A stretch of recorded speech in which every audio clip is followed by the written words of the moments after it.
সূরা থেকে আমরা আজকে বয়ান শুনবো। এই সূরাটা যদি তেলাওয়াত করতে পারো, সূরার আমল যদি করতে পারো, আমার নবী বলবে তুই আমার উম্মত। বলে এই সূরার নাম তাবারাকা, সূরার নাম মুনজিয়া। মুনজিয়া কেন? বলে এই সূরা যারা তেলাওয়াত করবে, এই সূরাটা তেলাওয়াতের কারণে তাদেরকে কবরের আযাব থেকে পরিত্রাণ দেওয়া হবে। এই সূরার নাম মানিয়া। মানিয়া কেন?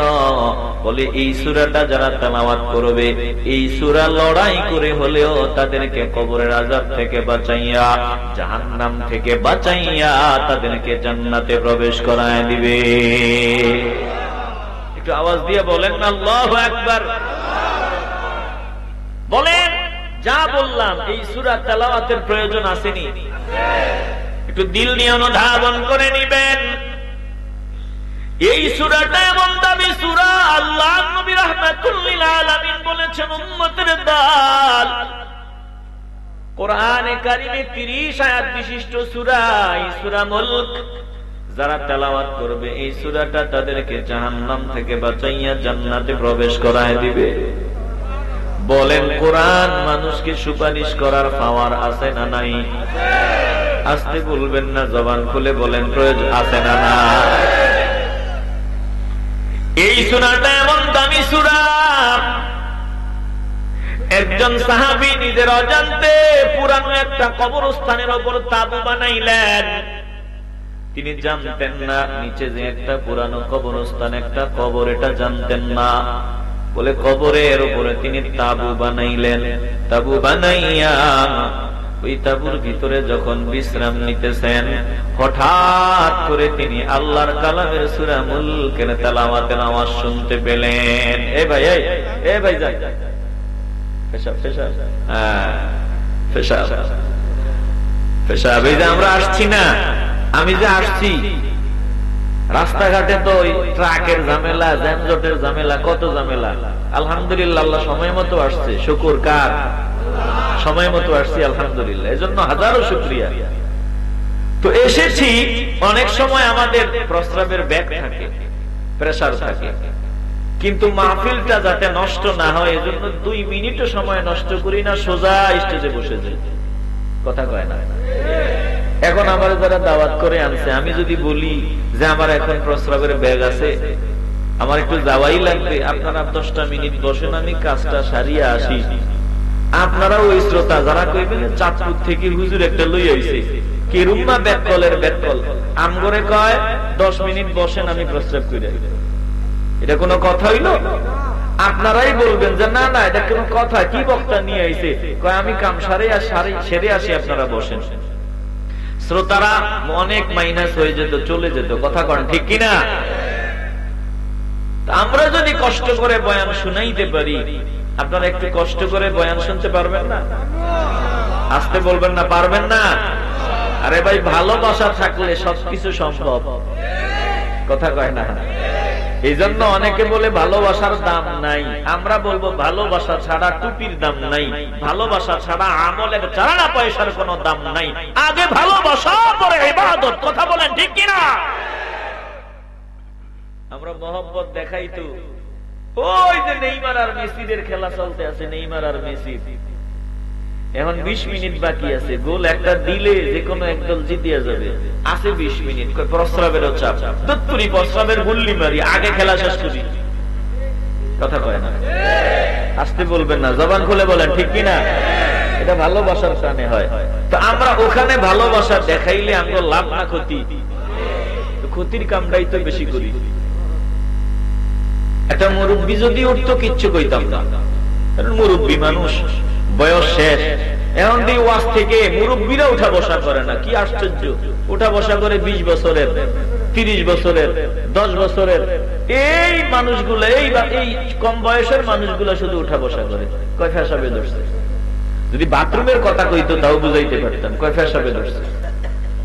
এই বয়সে যদি ফেসাব ধরে না রাখা যায় তো বিয়া শাদী করবা কেমনে? কথা কয় না?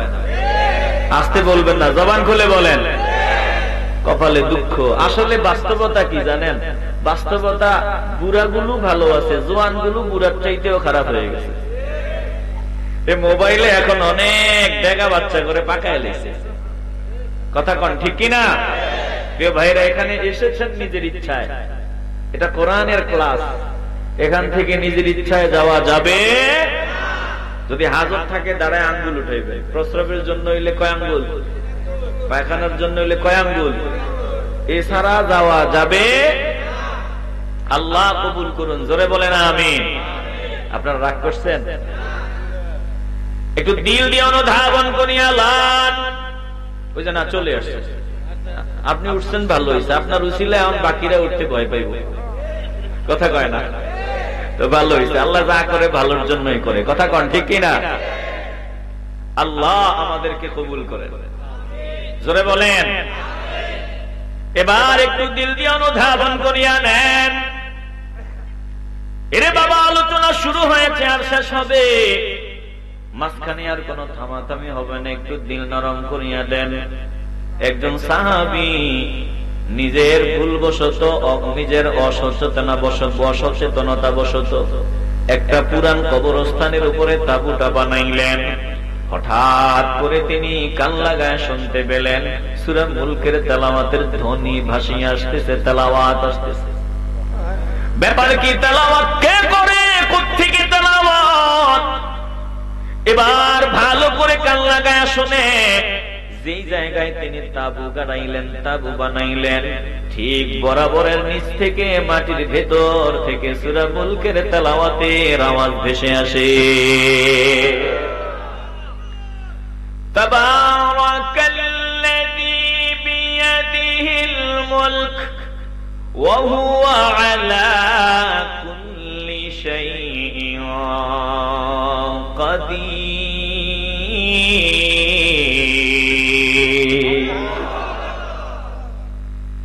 এই সাহাবী তেলাওয়াত শোনার পর দৌড়াইয়া আল্লাহর নবীর সামনে গিয়া হাজির, ডাক দিয়া বলি, ইয়া রাসূলুল্লাহ, আপনার সামনে হাজির হয়ে গেলাম। এই আশ্চর্য ধরনের এক ঘটনা ঘটিয়া গেল। আমি তাঁবু বানাইলাম, এখন মাটির ভেতর থেকে আমি কোরআন তেলাওয়াতের সূরা মুলকের তেলাওয়াত শুনতেছি, স্পষ্ট আওয়াজ। বলেন, বুঝে থাকলে ইমানের আওয়াজ দিয়ে বলেন, মাটির ভিতরে কি হয়? আসলে প্রথম জমিন, দ্বিতীয়, তৃতীয়, চতুর্থ, পঞ্চম, ষষ্ঠ, সপ্তম, একবারে সর্বনিম্ন স্তর। প্রথম আসমান, দ্বিতীয়, তৃতীয়, চতুর্থ, পঞ্চম, ষষ্ঠ, সপ্তম, সিদরাতুল মুনতাহা, আরশে আজিম। বলেন, আরশে আজিম পর্যন্ত কি হয়? আমার নবী জমিনে দাঁড়াইয়া এটা বুঝে কি বুঝে না?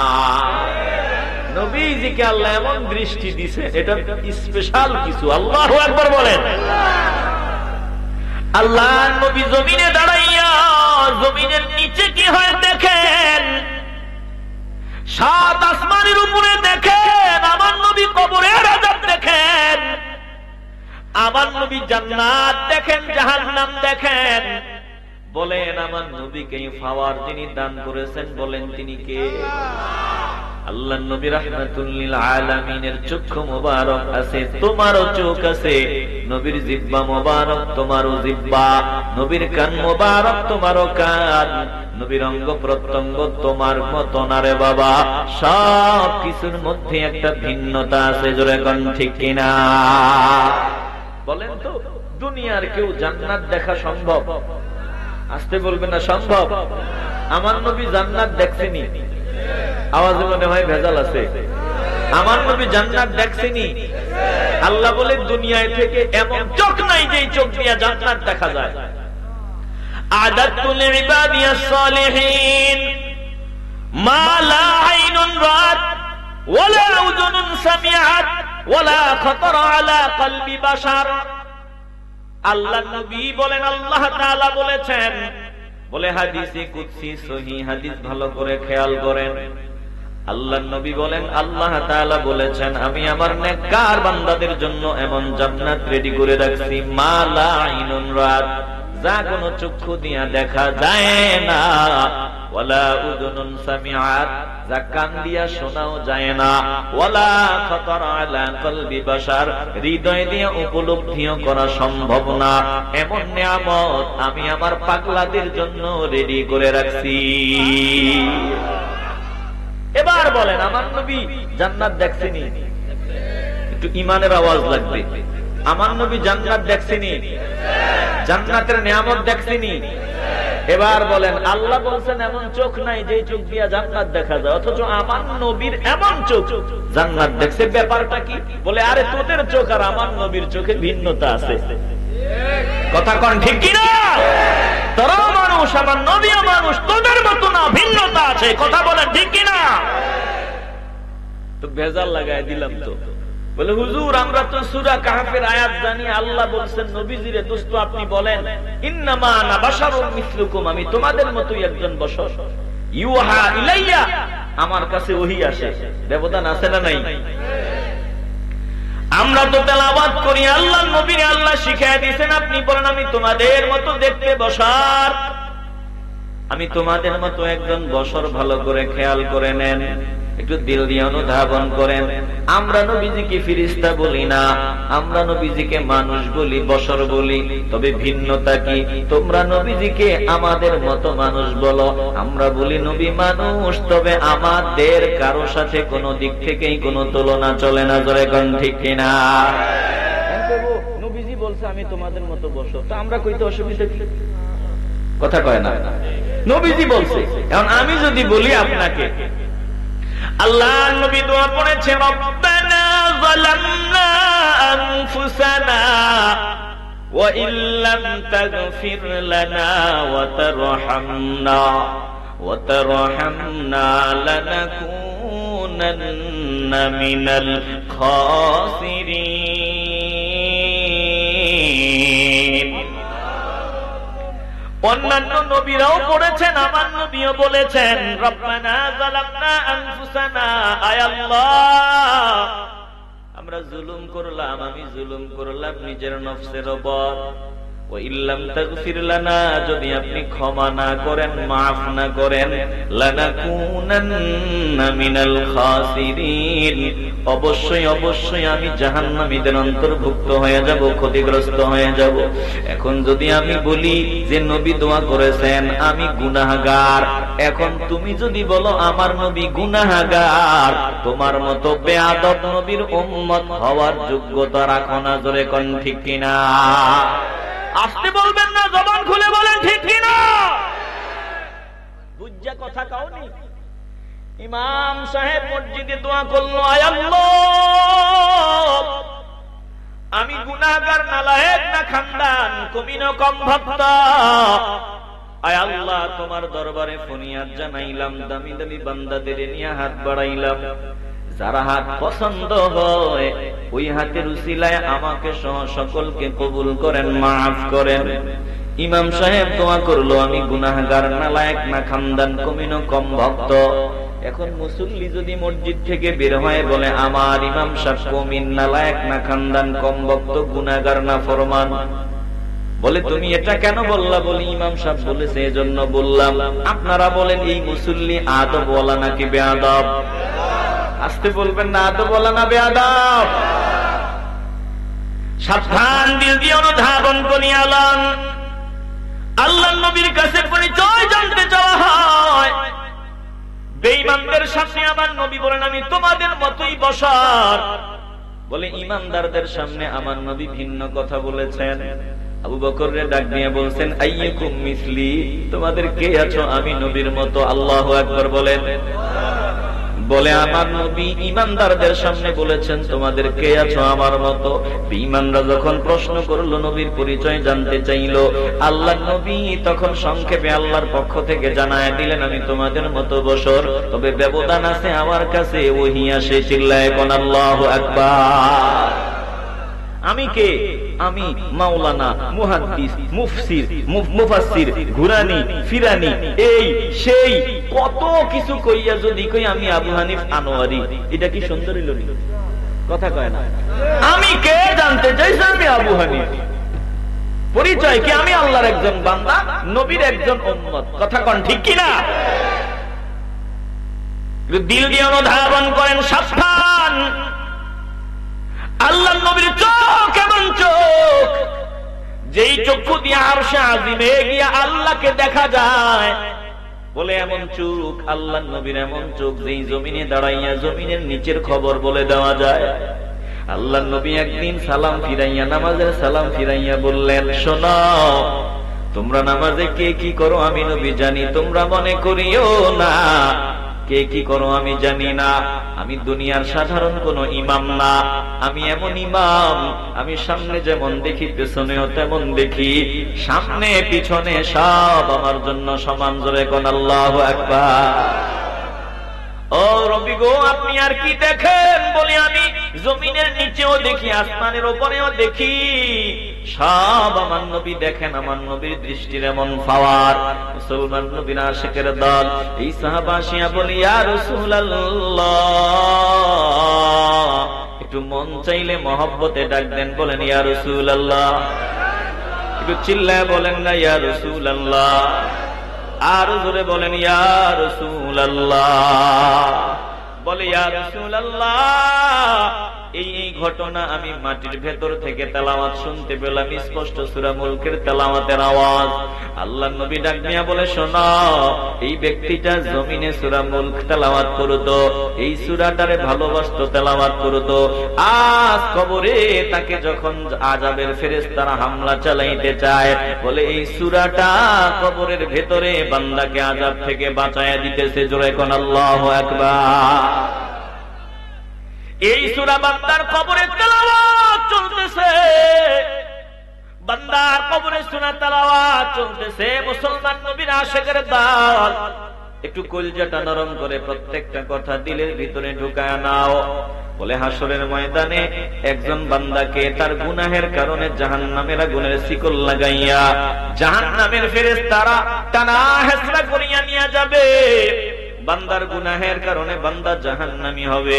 যখন বান্দাকে জাহান্নামের কাছাকাছি নিয়ে যাওয়া হবে, বলে তারকার মতো একটা কিছু ফেরেশতাদের সামনে হাজির হয়ে ডাক দিয়া বলবে, না না না, আমার দোস্তকে জাহান্নামের আগুনে নেওয়া চলবে না। জোরে কোন আল্লাহু আকবার।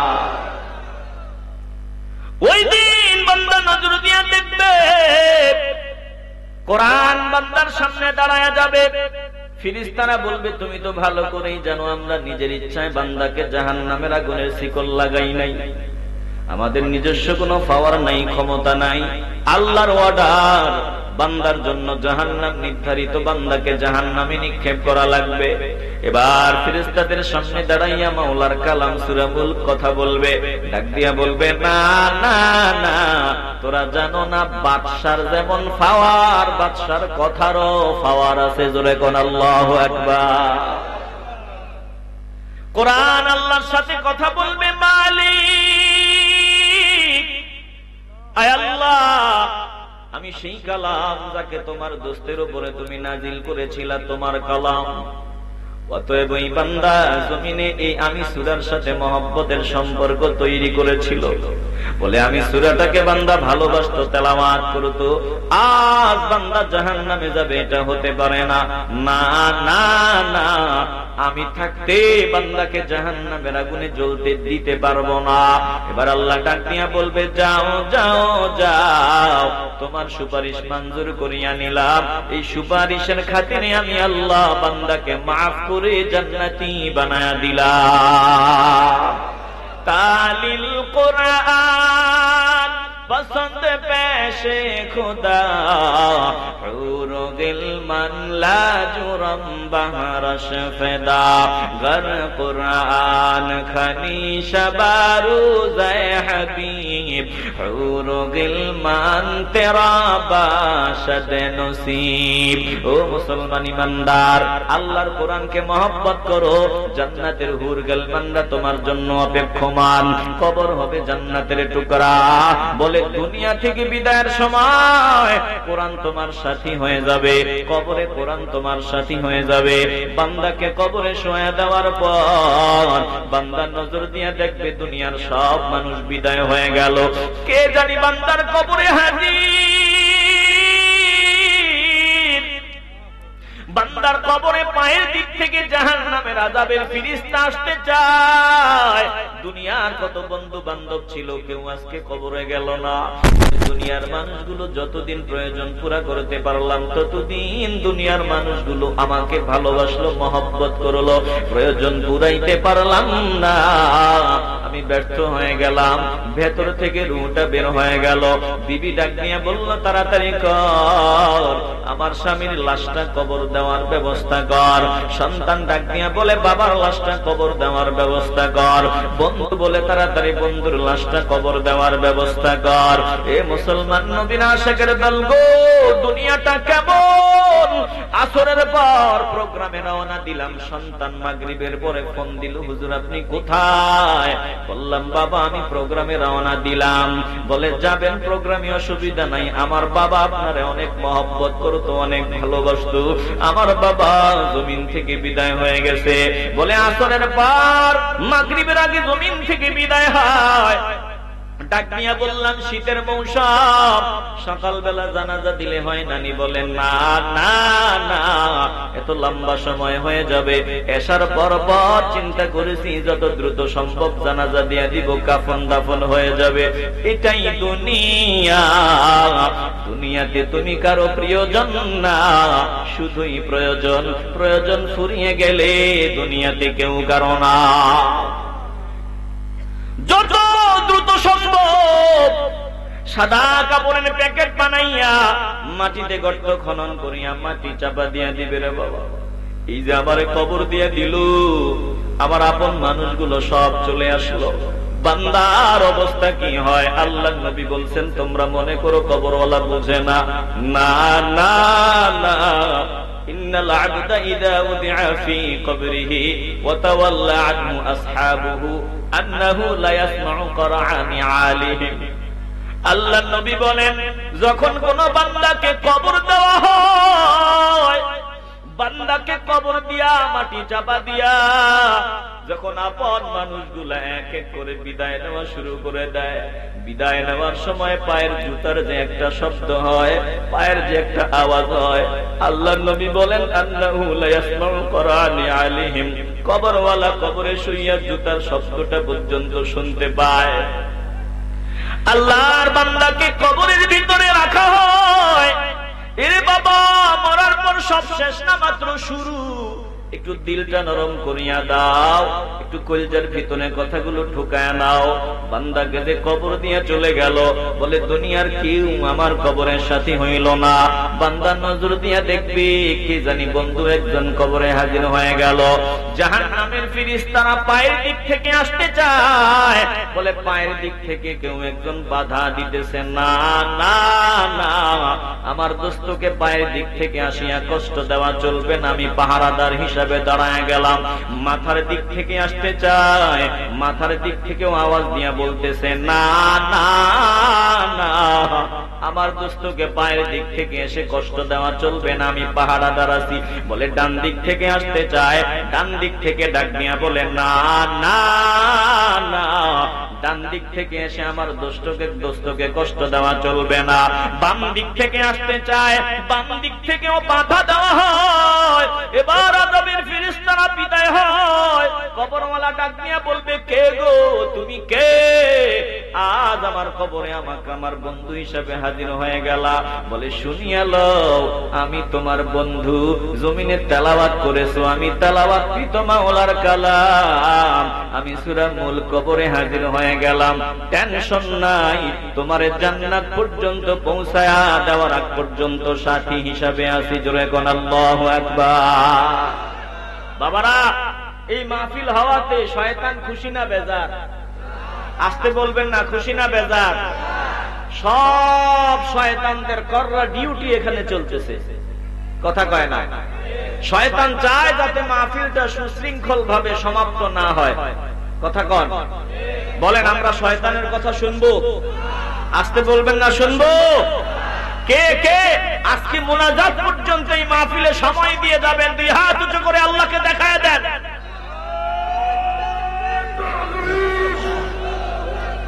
নারায়ে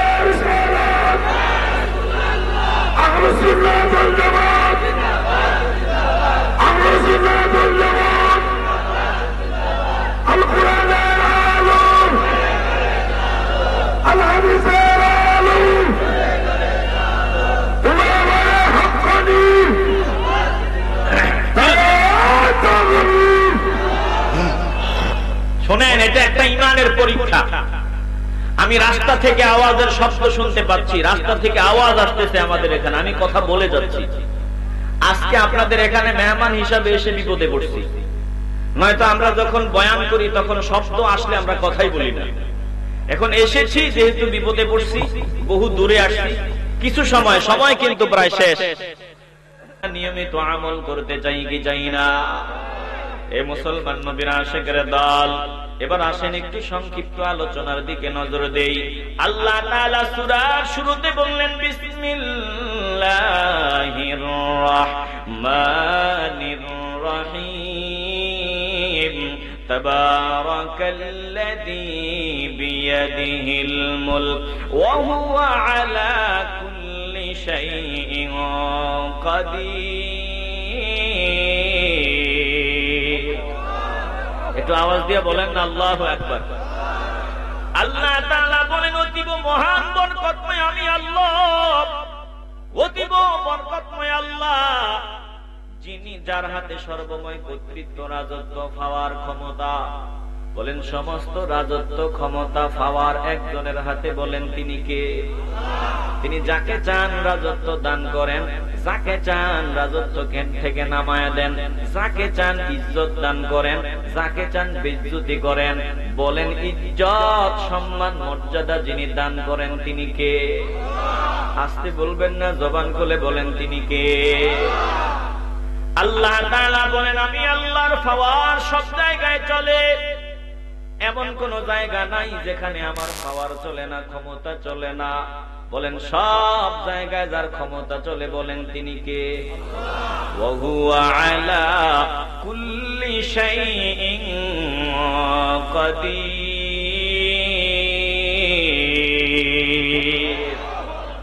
বাংলাদেশে কার ক্ষমতা চলে? কথা বলেন না, কার? ভারতে কার? আমেরিকায় কার? দুনিয়ার সবার ক্ষমতার একটা সীমা রেখা আছে, একজনের ক্ষমতার কোন সীমা রেখা নাই। বলেন তিনি কে? একটু দিল দিয়ে অনুধাবন করেন। আল্লাহ শুরুতেই বলে দিলেন আমি আল্লাহ পাওয়ারওয়ালা, ক্ষমতাওয়ালা। আমার পাওয়ার চলে না এমন কোন জায়গা নাই, সব জায়গায় আমার ক্ষমতা চলে, পাওয়ার চলে। এরপরে আল্লাহ তাআলা বলেন আল্লাযী খালাকাল মাউতা ওয়াল হায়াতা লিয়াবলুয়াকুম আইয়ুকুম আহসানু আমালা ওয়া হুয়াল আজিজুল গফুর।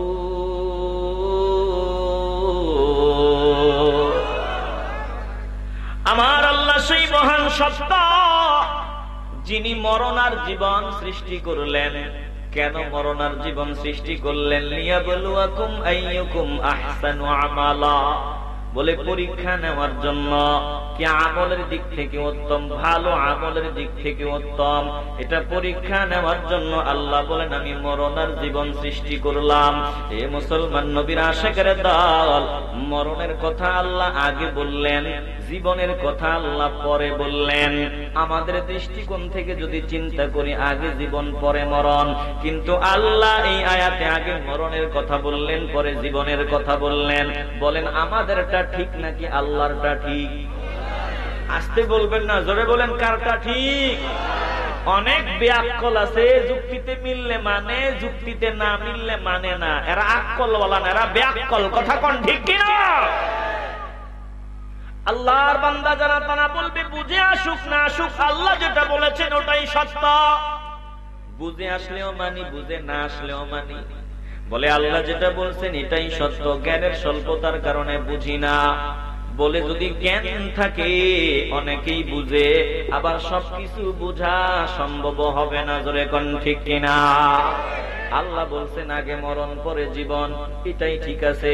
আল্লাহ সূরা বাকারার আরেক আয়াতে বলেন কাইফা তাকফুরুনা বিল্লাহি ওয়া কুনতুম আমওয়াতান ফাআহইয়াকুম সুম্মা ইউমীতুকুম সুম্মা ইউহয়ীকুম সুম্মা ইলাইহি তুরজাউন।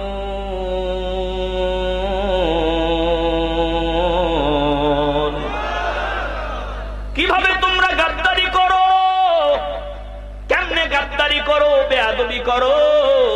ওয়া কুনতুম আমওয়াতা, তোমরা ছিলা মরা। এই আয়াতে আল্লাহ আগে মরার কথা বললেন, বলে রূহটা যখন দেহ থেকে আলাদা থাকে ওটাকে মরা বলি। বলে এমন একটা সময় গিয়েছে যখন আমরা কিছুই ছিলাম না, মরা ছিলাম, কিছুই ছিলাম না। কিছুই না থেকে যিনি আমাদেরকে বানাইলেন, বলেন তিনি কে? গাদ্দারি করেন, একটু ভাবিয়া চিন্তিয়া করিয়েন। আজকে জবান দিয়ে আমরা বড় বড় আওয়াজ দেই, জবান দিয়া গালিগালাজ করি। না রে বাবা, না না না, গালি দেওয়ার জন্য আল্লাহ জবান দেন নাই, অহংকার করার জন্য আল্লাহ জবান দেন নাই। জবান দিয়েছেন আমার আল্লাহ।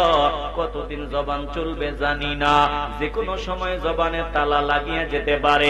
একবার যদি তালা লাগিয়া যায়, জন্মের মতো আর কথা বলা যাবে না। বলেন জবানে তালা লাগার আগে জবান দিয়া মাওলারে খুশি করে নিতে চাই কি চাই না? আল্লাহ বলেন তোরা ছিলি মরদ, ফাহিয়াকুম, আমি আল্লাহ তোদের জীবন দিলাম। এই যে আগে মরা ছিলাম, আল্লাহ জীবন দিলেন, বর্তমানে জীবন। আমরা মনে করি জীবনটাই সবকিছু। না না না, এই জীবনের পরে আরেকটা জীবন আছে। এই জীবনটা কেমন? বলে এই জীবনটা স্বপ্ন, এই জীবনটা ধোঁকাবাজির ঘর, প্রতারণার ঘর। এখানে আসল কিছুই নাই, এখানে যা আছে সব কিছু নকল। এটা স্বপ্নের ঘর, এখানে বাস্তবতা বলতে কিছুই নাই। বলে একজন বান্দা যখন ঘুমায়, ওই বান্দা যতক্ষণ ঘুমের মধ্যে মগ্ন থাকে, বান্দা বুঝে না ঘুমের ঘরে আমি যা দেখি এগুলো ধোঁকা, প্রতারণা।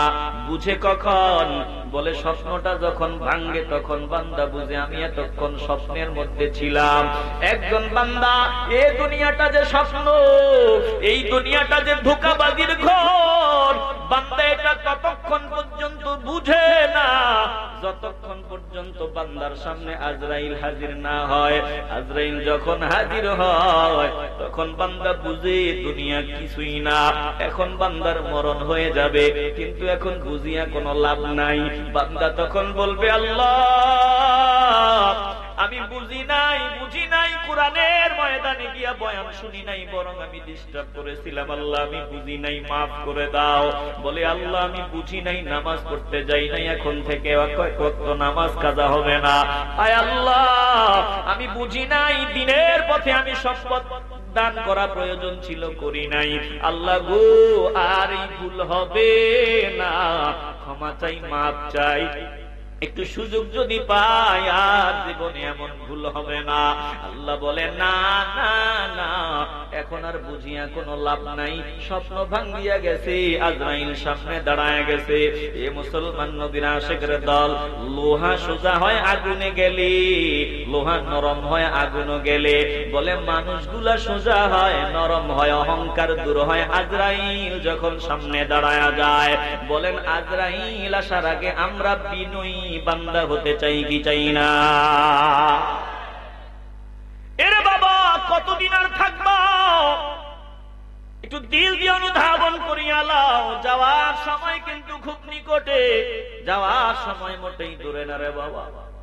এই যে আল্লাহ আগে মরণের কথা বললেন, কেন বললেন? মুফাসসিরিনে কেরাম অনেকগুলো মত দিছেন। বলে একটা হলো বাস্তবেই আগে মরণ পরে জীবন, আরেকটা হলো এমন, বলে আল্লাহ এই যে আমাদেরকে জীবন দিলেন, মরণের পর জীবন দিলেন, এই জীবনের পর যখন সন্ধ্যা নামিয়া যাবে, জীবন প্রদীপ নিভিয়া যাবে, আজরাইল সামনে দাঁড়ায়া যাবে। বলে আখিরাতের জীবন শুরু হবে মরণের মাধ্যমে, আখিরাতের জিন্দেগি আরম্ভ হবে মরণের মাধ্যমে। এই মরণের সময় কিন্তু দূরে না রে বাবা, পরকালীন যাত্রা আরম্ভ হয় মরণের মাধ্যমে। এই মরণের পর আর কোন মরণ নাই, এই মৃত্যুর পর আর কোন মৃত্যু নাই। এরপরের জিন্দেগি আসল জিন্দেগি। বলে এরপরের জীবন বাস্তব জীবন। ওখানে যারা জান্নাতি তারা সৌভাগ্যবান, ওখানে যারা জাহান্নামী তাদের মতো কপাল পোড়ার কেউ নাই। আল্লাহ বলেন আল্লাযী খলাকাল মাউতা ওয়াল হায়াতা, আমি আল্লাহ মরণের মাধ্যমে আখিরাতের অনাদি অনন্তকালের যাত্রা আরম্ভ করিয়া দিলাম। এরপর আর মরণ নাই, আর মৃত্যুর সম্মুখীন সম্মুখীন হওয়া লাগবে না। এ মুসলমান নবীর আশিকের দল, এজন্য আল্লাহ আগে মরণের কথা বললেন। আর একটা কারণ মুফাসসিরিনে কেরাম বলেন, আল্লাহ বান্দা বান্দীদের বুঝাইতে চায় একটা সেকেন্ডও তোরা মরণের কথা ভুলে যাবি না। রাতের বেলা ঘুমাইতে যাবি আর চিন্তা করবি এটাই মনে হয় আমার শেষ রাত। বলে যদি ফজরটা পাও শুকরিয়া আদায় করবি, দিনটা মনে করবি জীবনের শেষ দিন। যদি দিনটা পেয়ে যাও শুকরিয়া আদায় করবা, রাতটা মনে করবা তোমার শেষ রাত। এ মুসলমান নবীর আশিকের দল বলেন, এখানে বসলাম এটাই আমাদের জীবনের শেষ বসা হতে পারে কি পারে না? কি নিয়ে এত গরম গরম ভাব, কিসের এত বড়ই অহংকার? বিয়ে শাদীর ব্যবস্থা হলো, বলে শুক্রবার দিন বিয়ে, সব হয়ে গেল, সব হয়ে গেল। এবার বর আর কনে বাড়ি রওনা দিল। বলে পথিমধ্যে অ্যাক্সিডেন্টে বর কনে উভয়ে মুহূর্তের মধ্যে সাদা কাপড়ের প্যাকেট হয়ে গেল। কত বাস্তবতা রে বাবা! বলে একটা স্বপ্ন নিয়ে প্রবাসে পাড়ি জমাইছে, 10 বছর পর দেশে আসলো। বলে ওই সিলেট শহরের মতো জায়গায় বিশাল একটা ভবনের কাজ ধরবে, ঢাকার শহরে ধরবে। বলে বান্দা এবার মনে মনে চিন্তা করলো, সব হয়ে গেল, এয়ারপোর্ট থেকে রওনা দিছে, বাড়ি আসবে। পথিমধ্যে অ্যাক্সিডেন্টে বান্দা মুহূর্তের মধ্যে সাদা কাপড়ের প্যাকেট হয়ে গেল। এ মুসলমান নবীর আশিকের দল, এটাই দুনিয়া রে বাবা। আমাদের নোয়াখালীর এক ঘটনা, আল্লাহর বান্দার ছোট সংসার, সুখের সংসার, একটা মাত্র কন্যা, আর নিজের বিবি, মাও নাই বাপও নাই। বাপ দাদার দিয়ে যাওয়া ওই ছোট্ট একটা টিনের ঘরে থাকে। 2500 স্কয়ার ফিট একটা সুন্দর বিল্ডিং বানায়। বলে ওই ঘূর্ণিঝড় যখন আসছিল আগের রাত বিশাল একটা গাছ পড়িয়া বান্দারা রাতের বেলা লাশ হয়ে গেল। পরের দিন এই ঘরটার ভিতরে উদ্বোধন করার কথা, সুন্দর ঘর পড়ে আছে। বলে বান্দা একই ঘরের মালিক গুলা সাদা কাপড়ের প্যাকেট হয়ে গেছে। এটাই দুনিয়া, একটা সেকেন্ডের কোনো ভরসা নাই, যে কোনো সময় মরণ চলে আসতে পারে। এজন্য আল্লাহর নবী বলেন, ক্বালা রাসূলুল্লাহ সাল্লাল্লাহু আলাইহি ওয়াসাল্লাম, আকসিরু যিকরা হাযিমিল লাযযাত। জীবনকে তছনছ করে দেয়, জীবনের সব আনন্দ ভেঙে চুরমার করে দেয়, জীবনের সব স্বাদ নষ্ট করে দেয়। এমন মৃত্যুকে তোমরা বেশি বেশি স্মরণ করো, মরণের কথা তোমরা ভুলে যেও না। এ বাবা 100 বছর যদি হায়াত পাও, ওটা অনেক লম্বা না রে বাবা। আমার সামনে এখানে ময়দানে বসা 70 বছরের বান্দাও আমি পাবো। বলে 70 বছর কোন দিক দিয়ে চলে গেল টেরও পাইলেন না। চোখের পলকে জীবনের 70টা বছর চলিয়া গেল। 100 বছর তো হায়াত পাওয়ার কোনো সম্ভাবনাই নাই। 100 বছর যদি হায়াত পাও, ওটাও অনেক লম্বা না, দেখবা চোখের পলকেই চলে গেল। বলে দুনিয়া থাকার জায়গা না, দুনিয়া থেকে বিদায় নিতে হবে। আল্লাহ বলেন, আল্লাযী খালাকাল মাউতা ওয়াল হায়াতা লিয়াবলুয়াকুম আইয়ুকুম আহসানু আমালা ওয়া হুয়াল আজিজুল গফুর। তিনি সেই মহান সত্তা, যিনি মরণ আর জীবন সৃষ্টি করেছেন। আগে মরণের কথা কেন বললেন? এতক্ষণ আলোচনায় আশা করি বুঝলেন। আল্লাহ বলেন, আমি মরণ আর জীবন সৃষ্টি করলাম। এই মরণের মাধ্যমে বিদায় হবে, জীবন শুরু হবে, ওটাই প্রকৃত জীবন। আল্লাহ বলেন কেন? বলে লিয়াবলুয়াকুম আইয়ুকুম আহসানু আমালা।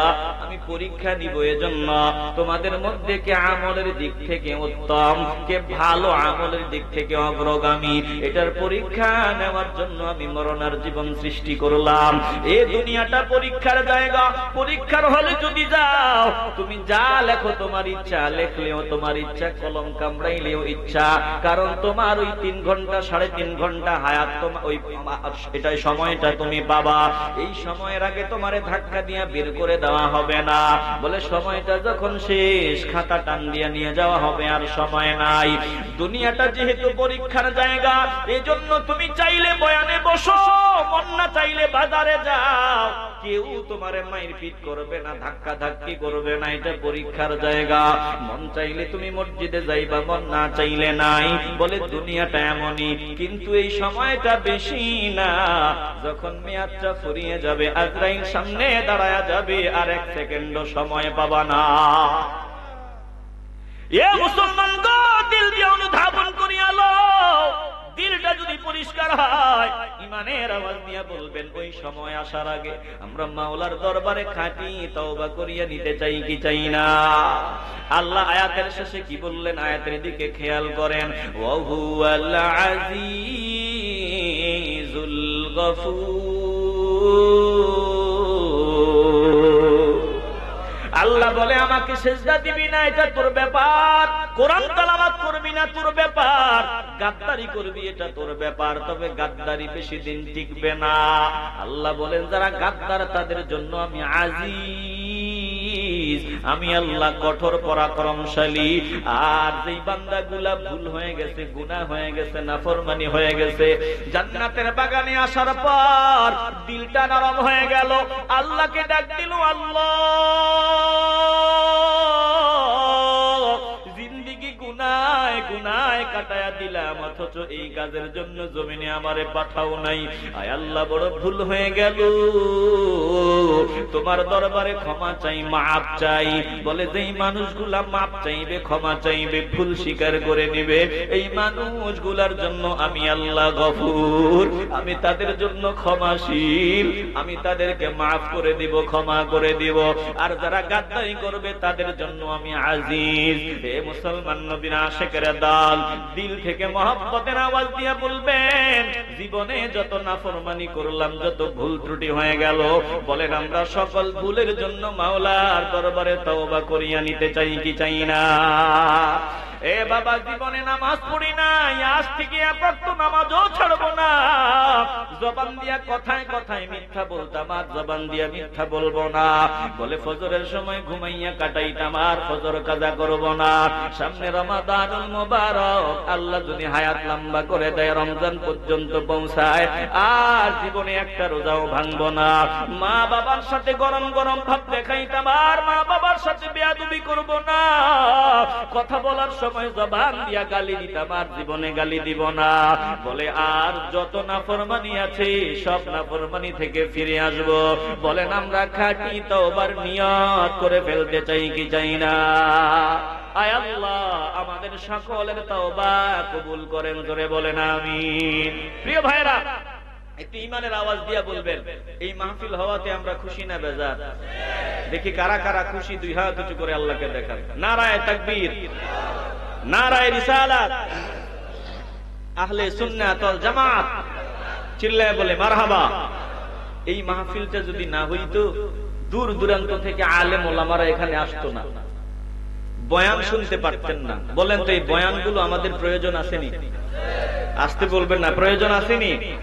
শোনেন, এই মাহফিল হওয়াতে আপনারা যেমন খুশি, এর থেকে অনেক বেশি খুশি আপনার মুরব্বীরা, যারা কবরের বাসিন্দা হয়ে গেছে।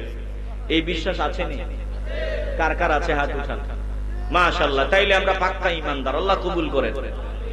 এখানে যে বসছেন, আপনারা যেমন খুশি, এর থেকে বেশি খুশি কবরওয়ালারা।